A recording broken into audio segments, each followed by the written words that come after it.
I was never enough. Mm. I hear that so often, and it's such, uh, it truly is such a sadness Mm. because I know with all of my being that we are all enough, even in our imperfections. Knowing that, you have to believe that in yourself. So, what are those things that are holding you back?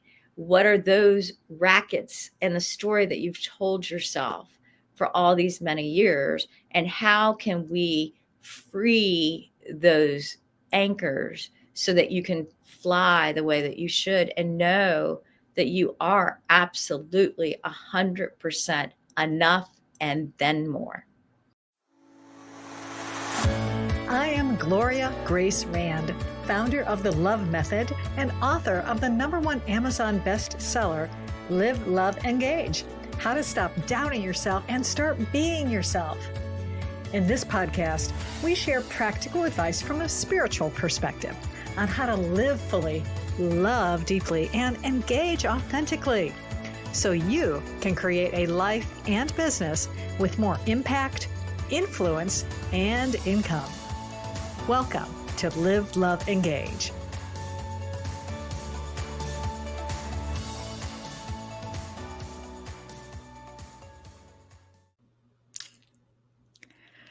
Namaste. Are you ready to meet someone who transformed her silent struggles into a powerful mission of inspiring others? Well, I hope so, because I am about to dive into a heart to heart conversation about breaking free from self doubt and finding the courage to share your truth. And I believe it's a journey that's going to remind you that your story, even the messy parts, could be exactly what someone else needs to hear. But first, I do want to welcome you to Live, Love, Engage, especially if this is your first time finding us and listening or watching, if you happen to be watching on YouTube.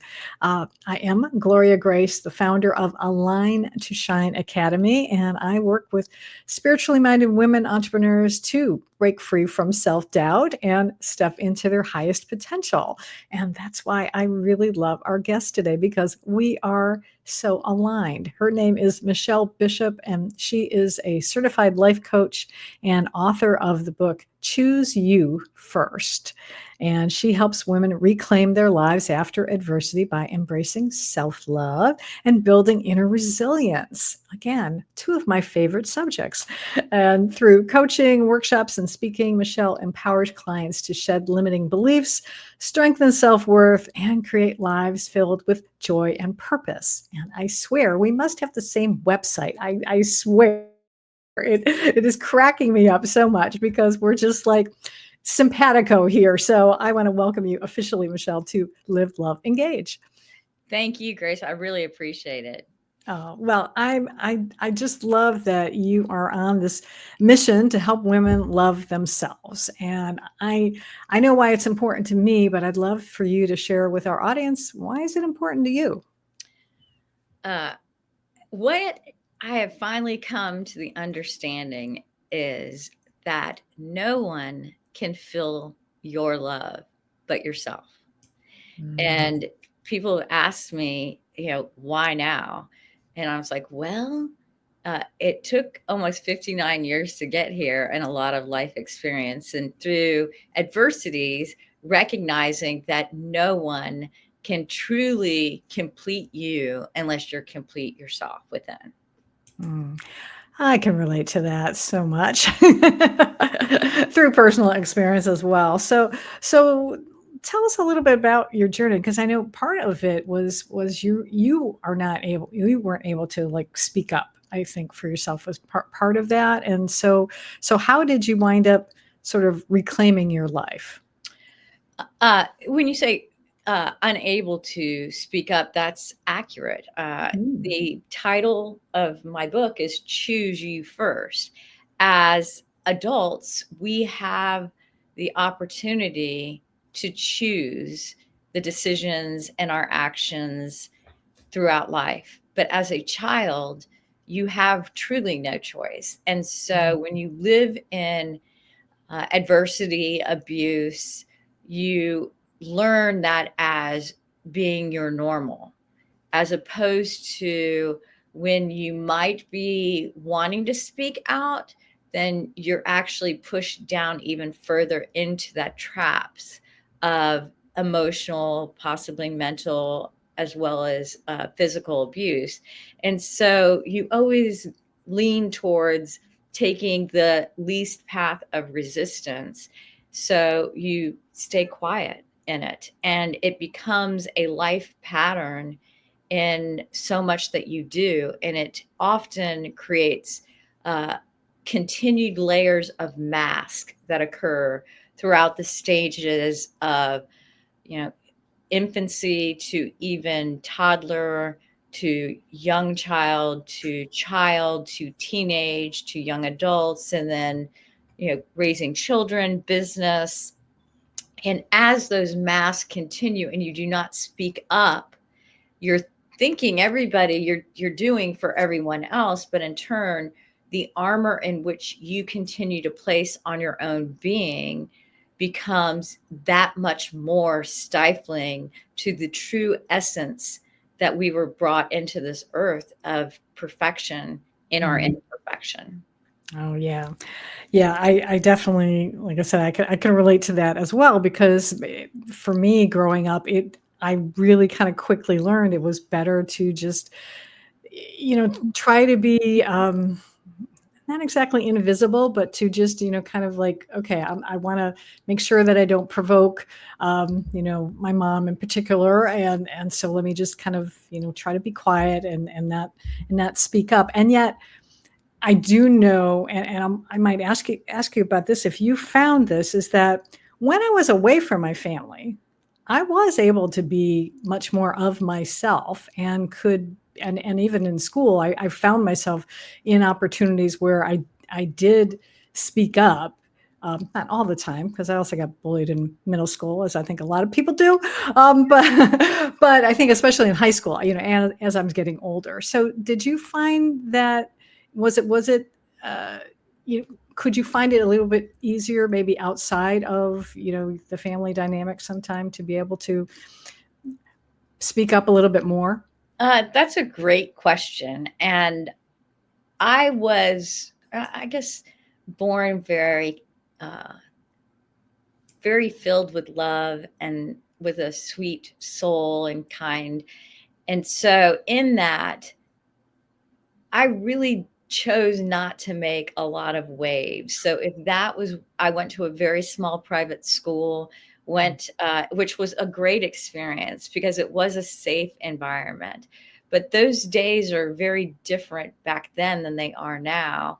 So, even back then, if there was any type of questioning, it didn't occur because you didn't speak about it.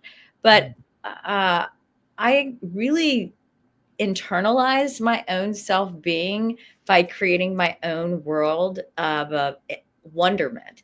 I enjoyed times that were quiet, that I was in nature, or I would see a flower, or even, I don't know if you remember those, I think they call them dandelions, like you Mhm. blow those Well, and then yeah, yeah, you blow them as a child and just yeah. see all this, like, so, it was more of a, those were more my safe havens because I Mhm. always felt like I was on the stage or had to act a certain way. Mhm. My parents, well, my mother actually worked at the school as well, so that made it Oh, a lot more difficult. yeah. Yeah, that's true. I could definitely see that.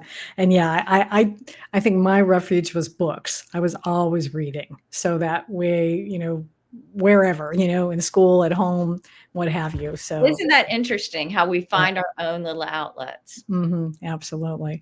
So what made the difference? What shifted for you? When did you finally decide to actually choose you yourself first? Well, like I said, that is a long time coming. Actually, the deciding factor was ultimately when I was vulnerable, authentic, and real. It was with the love of my life. I had met my husband actually in 1995, and he was in a marriage. I was getting ready to be married and then was married and had two beautiful children. So we kind of drifted away. And then back in 2003, amazingly enough, when my mother had passed away, who was my abuser, I had run into him on one of the busiest days in our area because it was fall and it's beautiful in the Smoky Mountains.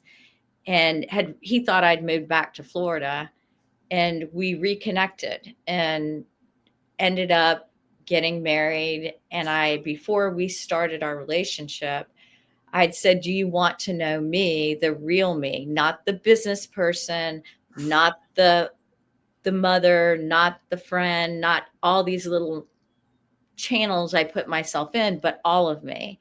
And he's like, "Absolutely."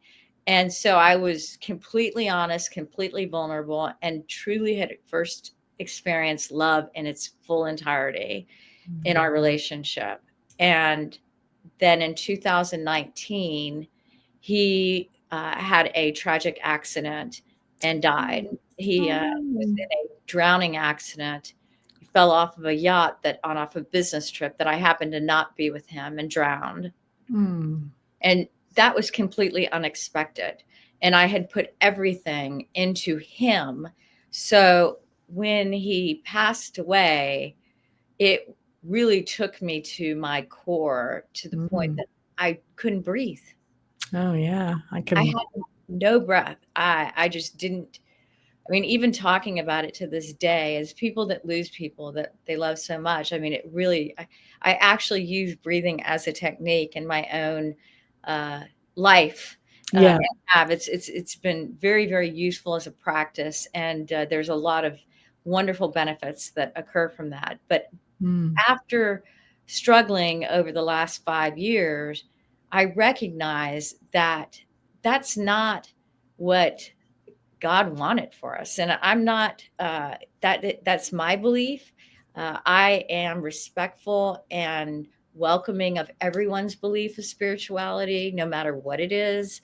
But for me, I knew that I needed to be whole, and I needed to choose me first. I had to fix all the brokenness that had come with that path and not expect someone else to just fix me, because I had to choose me first. Mm.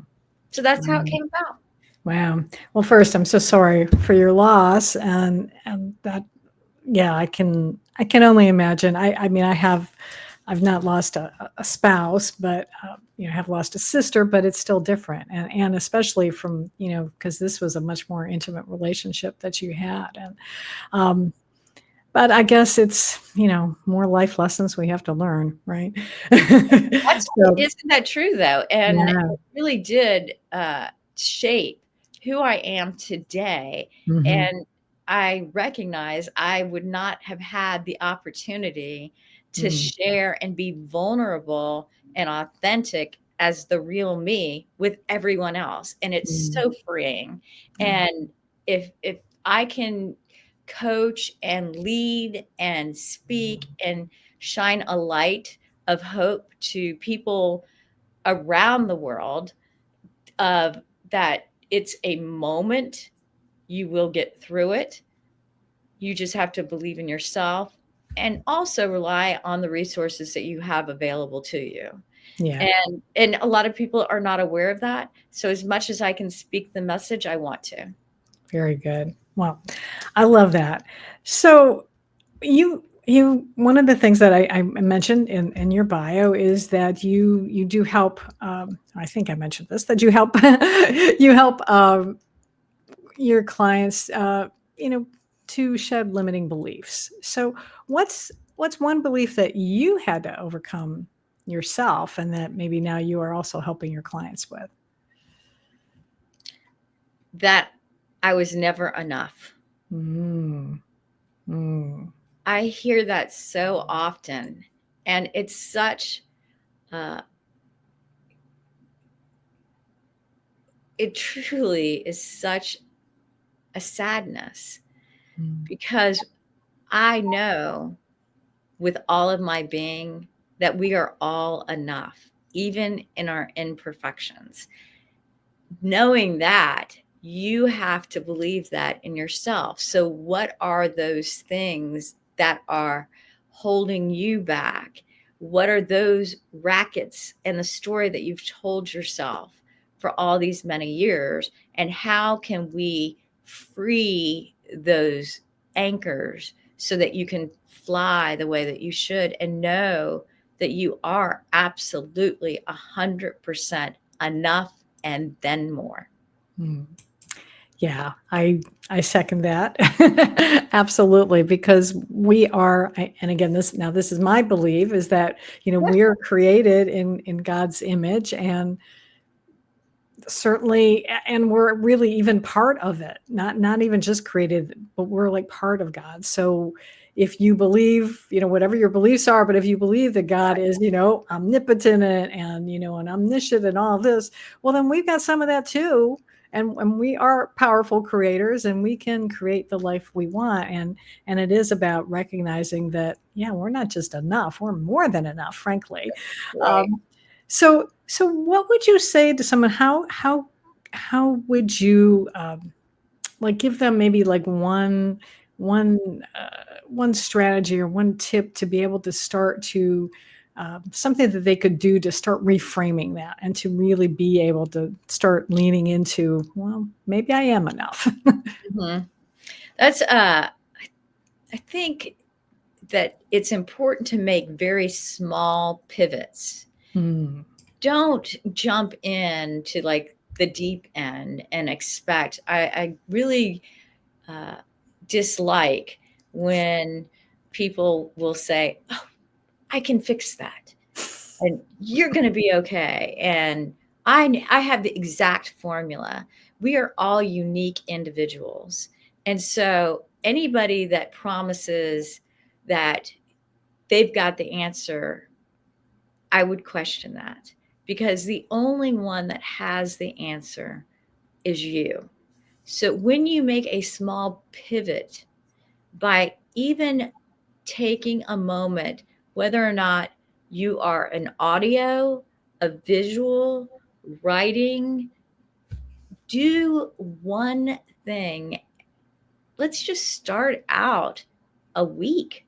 Do something. Recognize something that you did well Hmm. and appreciate that within yourself. I often like to put things down in writing where and I will do it in the morning, where I wake up in the morning for something that I'm grateful for. I'm very goal oriented and what I'd like to achieve. And then at the end of the day, I'd kind of like to go back and recap and say, oh, wasn't this great about today? And then it's interesting because as children, often the first thing you hear about is diary, and you put all your little secrets in your diary. And when I was born, they used to have a little lock and Hmm. it Yes. locked all the secrets up. I say, keep it unlocked, be joyful in it. And, just make a make a move, make one move. Don't try to say, I'm going to do this every single day. Make a attainable goal of difference. Mhm. And your goal is different than my goal. And be respectful of that for yourself. Give yourself that grace. Mhm. Oh, yeah, absolutely. I 100% agree with that, and especially about the baby steps. And I love that, point that you made too about if someone says that, they've got the solution. It's like, well, maybe, but that doesn't necessarily still mean it's gonna be right for you, because as you said, we're all different and we all react in different ways, and we all come with our own stuff. And so we're gonna have to unpack that a little bit. Grace, Mhm. isn't that wonderful though, in our own uniqueness?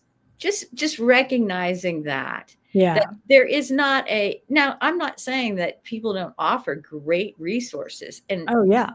but as you said, to unpack, what works for someone may not work for another. And Mhm. so to be engaged with others of like mind in a safe environment is always important. And sometimes that safe environment is just within yourself. Yeah, that's And true. that's just one step, just one Yeah, step. And then take that chance. right. Chance may not happen. You might meet a person, you might meet a friend, you might go to a coach, a therapist. Just make a choice for you that Mhm. works for you with no judgment. Right. Yeah, absolutely. Because you may have to try different things and you may have to work with different people. And the other point is that you might find success with one person and you are able to do stuff, and then life happens and then you realize that, oh darn, I thought I had this handled and I don't. And then you might have to go find somebody else and pivot to somebody else and have it, because we are constantly on a journey, a growth journey, and we're always unpacking things. And so that's why you do have to. And one other thing you mentioned, I loved about writing down, writing down things important. And I know we have a lot of entrepreneurs, I think, who watch the show. And so that's why I always encourage my clients, if you're a business owner, to keep track of those testimonials Mhm. and maybe put them in, not only, maybe on your website or wherever, but also maybe keep them in a journal, so that when you have those days, because we all have them, where we do feel a little, you know, down in the dumps, or we're doubting ourselves a little bit, then you can go back and read and go, oh, yeah, that's right. I did help them with that. Oh, yeah, they were really happy with that. Oh, cool. Well, I am all right, aren't I? I know, seriously. And it's funny that you said that, because we are all flawed as well. And that's great as well. I mean, it's so in those moments of doubt, to have affirmations that are from others, it is really a positive thing, and encouraging you to just make that next step in journey of being the best you can be. And that's what I say, live your best you. Yeah, absolutely, because it is different from everybody else's. Mhm. So I want to ask you about this, because I know I've run into this, and there's even like articles about this thing. So how do you help your clients distinguish between self-love and what a lot of times societies just deem self-care?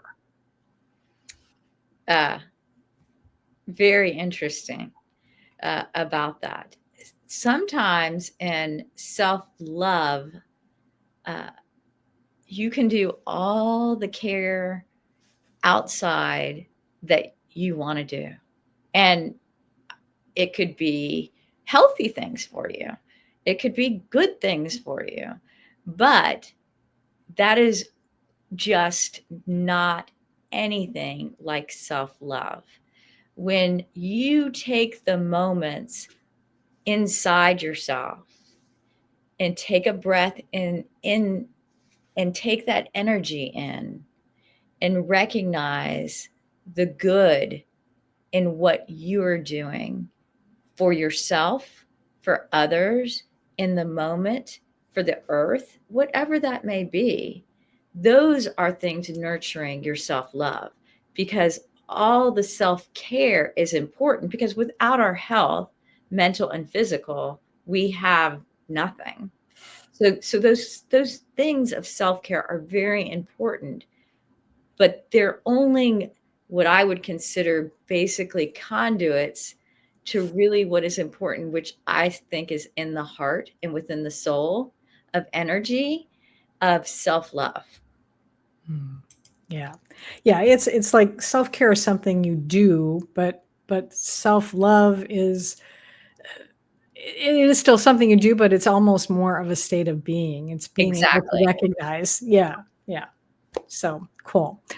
Um, talking about self-love, but is there maybe a commonly held belief about self-love that you disagree with? Oh, yes, there is. Do tell. It's kind of like the name of my book is Choose You First. And that thought process of self-love, it's interesting because it often can be considered selfish. Mm. And people really have to recognize that that selfishness is once again part of a being, not self-love. They are two different things, and one is very different from the other. And I find that people feel as if they're taking time out to choosing them first, to living their best you, that it can be misconstrued right off the bat because of our society and preconceived thought processes, often driven by media or other individuals that have nothing to do with you as a person, that it is selfish. And it is far from selfish, because if you don't take care of you in that self-love, then it makes it impossible to give all of what you can to the people that you love most. And that is your family, your friends, your children, your spouse, the world. And so those are things that I really disagree with. And and I hear often how, well, that's selfish. And I'm like, is it? Let's unpack that. Yeah, exactly. And I still trying to remember where I heard this first. It might have been from Esther Hicks and Abraham, that I think when they talked about how when someone accuses you of being selfish, it's because you're not doing what they want you to do, which really means that they're the ones being selfish, aren't they? True. I love that. Well, and it is even more than being potentially selfish themselves. Hmm. It can lead itself to a lot of other negative patterns Mhm. of manipulation, Right. as well as controlling and narcissistic behaviors and Mhm. bad codependent relationships. So there's a string of things that go along with that. But again, it's so important that we work on ourselves and are solid within that, that we can nurture and recognize those red flags, because I lived a lifetime with the red flags flowing at me. Oh, I know. I mean, Yes. it came Yeah. at me Yeah. always. So, I mean, I'm a very different person, and I'm truly who I was meant to be, as Mm. our creator did in the very, very beginning, Mhm. and at this time in my life. And I'm so grateful. I mean, beyond grateful Mhm. for the people that I get to engage with. I learn every day from other people. And Mhm. so just by sharing and being open and taking the light out of the closet and say, why aren't we talking about this? How is Mm. that fixing that problem? You know, Mhm. we're all human. We all have issues. They're different issues. I may have been through a few more than others, but it just gives me more of a forum to talk about. Oh, yeah, absolutely. What would you say has been, or maybe even what was sort of the first, we'll do it this way. How about what was like the first benefit that you really recognized once you were able to start truly loving yourself and choosing yourself first, if you remember? Uh, the first benefit truly was to not feel lost. Mm. I mean, it's just amazing living a life lost and to have found myself. That was the first benefit, and how easy it was. That and it's a huge benefit Hmm. in a very small period of time. I mean, it's like, oh wow, how easy is this? It's like, this is who I am. Yeah. Well, I'm thinking, though someone might be listening to this going, well, how do I know I'm lost though? It's like, what does that look like? Because I'm just thinking, I know, and I can relate to it, but maybe for someone out there who may not even realize yet that they're experiencing that. That's a great question. I think that a lot of people don't recognize that they're lost because our lives are so busy and they're packed, and we fill them with activity and doing for others. It happens all the time. But I think you'll recognize being lost in feelings of anxiousness, having anxiety, feeling anger, feeling sadness, feeling overwhelmed, uh, doubt, questioning, continually questioning in the moment just where you're at. Oh my gosh, I've got to get John to soccer practice and Lisa has to go to ballet practice and I'm one person. How can I be? So the plate is overflowing. But if one is not lost, they're able to manage that a lot better and making the plate not quite overflow as much, but actually make the plate bigger. So Mm. that's how I would describe a great way of recognizing that you're lost. But I will also say that in those feelings, they can actually manifest themselves into illness. Mm. Yeah. And so there's a lot of things that we ignore all the Mhm. and if we just take a moment and listen, we get to choose. Yeah, absolutely. Yeah, yeah. Our body is really great at communicating to us when the inside, like, and I do, and I mean like the soul and the emotions are not happy, then it will start to manifest in the body as well. And I think, and I'll just share this from my experience. I think the other way sometimes being lost manifests is feeling like stuck. You're not sure. It's like you want to go this way, but maybe, but something is wanting you to go that way, and then you wind up confused, which is, I think, is another one, is like, I don't know which way to go, and yeah, and that kind of is the definition of lost, isn't it? Sometimes, when you don't know where to go. Yeah, absolutely. That's a great point. Yeah. And in that lost journey, often we will befriend the wrong group of people. And Yeah. that just drives us further down the rabbit hole. And so I think your point is very well taken. Mm. Well, I appreciate that. And I'm gonna shift gears here because we're starting to wind down a little bit, but I'd love to be able to ask our guests this question and see what they have to say about it. So, what are you curious about right now?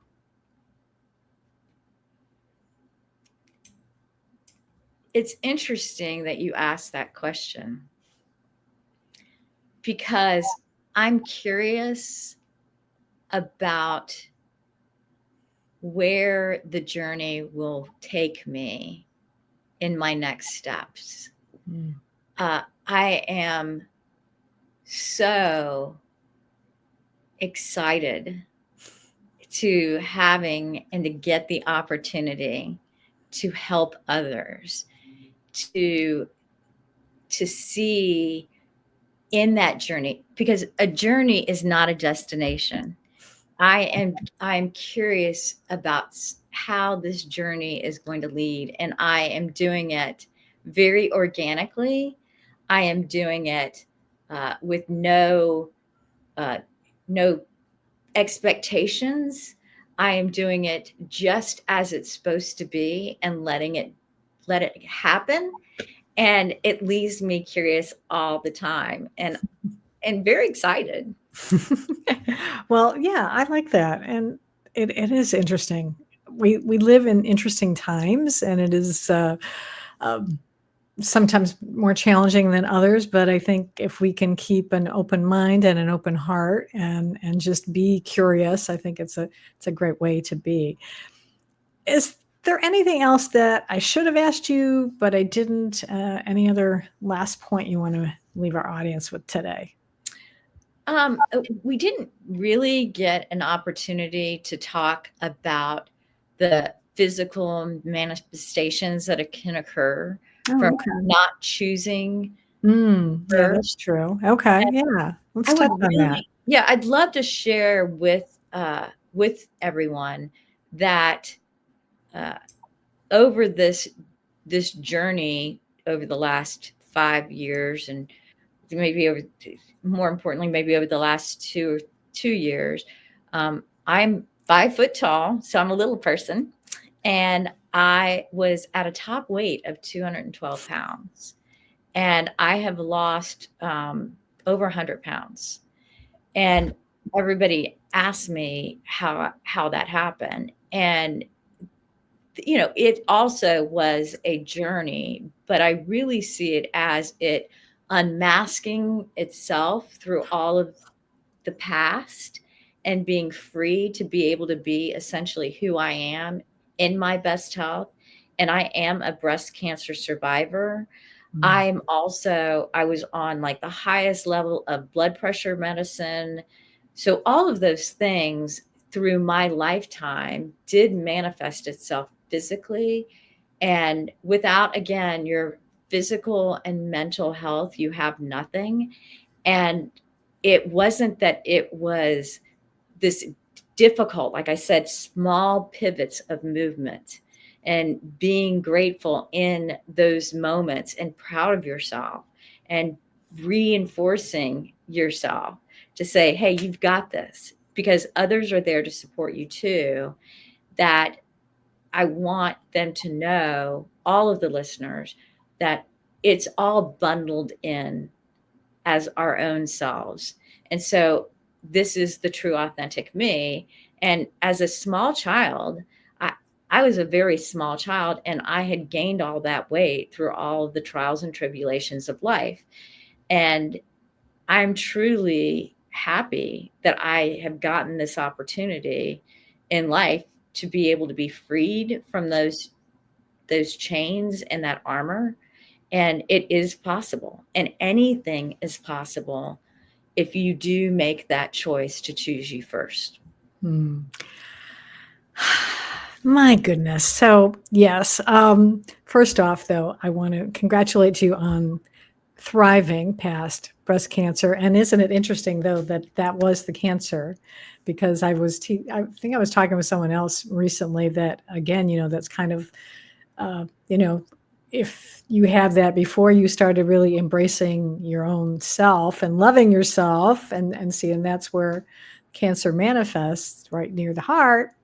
And so it's good that you've learned how to do that. And the weight issue, boy, I can relate to that as well. Because yeah, I mean, one of the things that I had noted down in my diary was like how much I weighed, and it was like really kind of heavy for the age that I was. And weight has been something that I have been dealing with all my life. I do think finally now I have actually figured out how to eat, and I'm still on my journey. I have a little ways to go yet, but I feel so much better than I did last fall when I was much heavier. And so it's yeah. Like I said, It, we're like sisters from another mother or something. I I don't know, know. I know. Well, and it's a journey, and it's a lifestyle. I mean, Yeah. it's all linked. Feel it, Mhm. it's all linked. And heck, I might waver a little bit up too. We don't know. Right. I don't have a crystal ball, but I Yeah. just want to be the best me I can be, and I want Mhm. everyone else to live their best them. And Right. so I want to be a conduit to bringing all the resources together so that people get that choice and they're informed and they know that the end of the opportunity to have the journey isn't the destination, it's the joy in the journey. Oh yeah, absolutely. Yeah. Oh, this is so good. And I know that there are people listening to this or have resonated with you and want to be able to connect with you. So where is the best place that people can do that?